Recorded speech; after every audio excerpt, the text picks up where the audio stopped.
Hello everyone, welcome to Pauline's Place. I wanted to talk to you more about the spirit of the child, and it's to do with pain.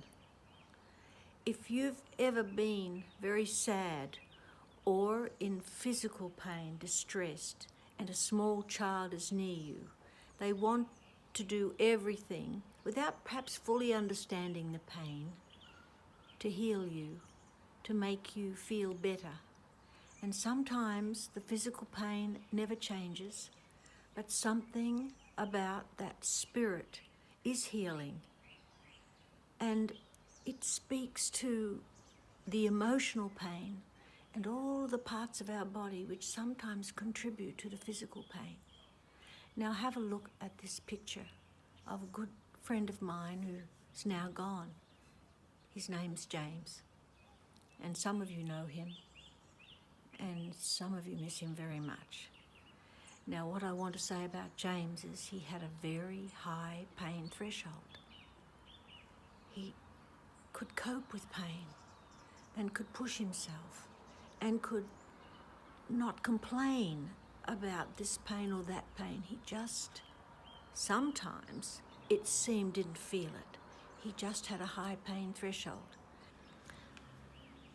But I want to tell you about his emotional pain, that terrible pain that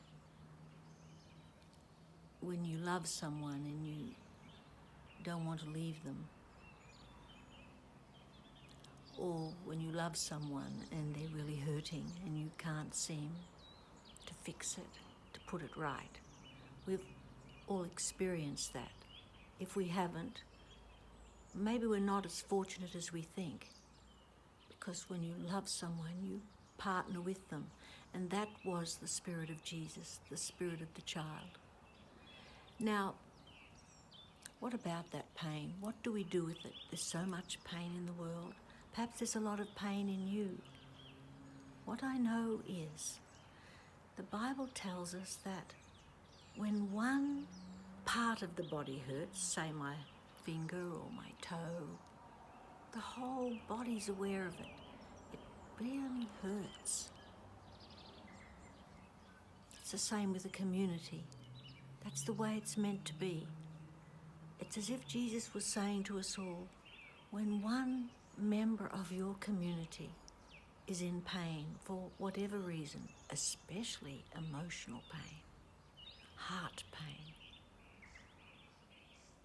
it hurts everyone. And if it doesn't, if we ignore it, then something's very, very wrong, and it will come back and all will suffer. When someone you love hurts, it's as if when you love them, you want to carry all of it. In fact, you're willing to carry all of it so that they don't have to carry any of it. But the world doesn't work like that. But if we reach out and really work to heal the pain that we see in others, the injustice, the wrong, the physical and emotional pain, it's as if we're sharing it, and it is healing. I don't know if you feel connected enough to someone to do that, but there's people who need you. And if you're in a lot of pain, reach out to a community.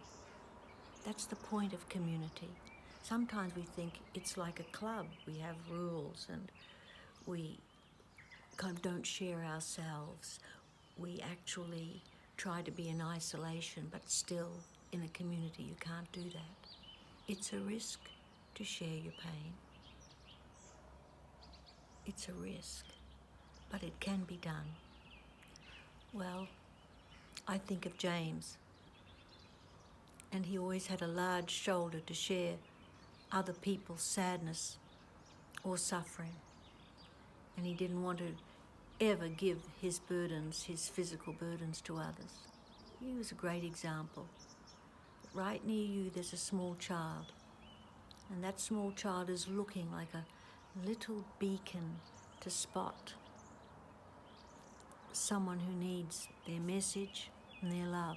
In this world of mistrust and suspicion, it's greatly needed, and we adults need to be agents of helping that happen in a safe way. Wherever you are, God's love and power be with you for the little tasks and the big ones.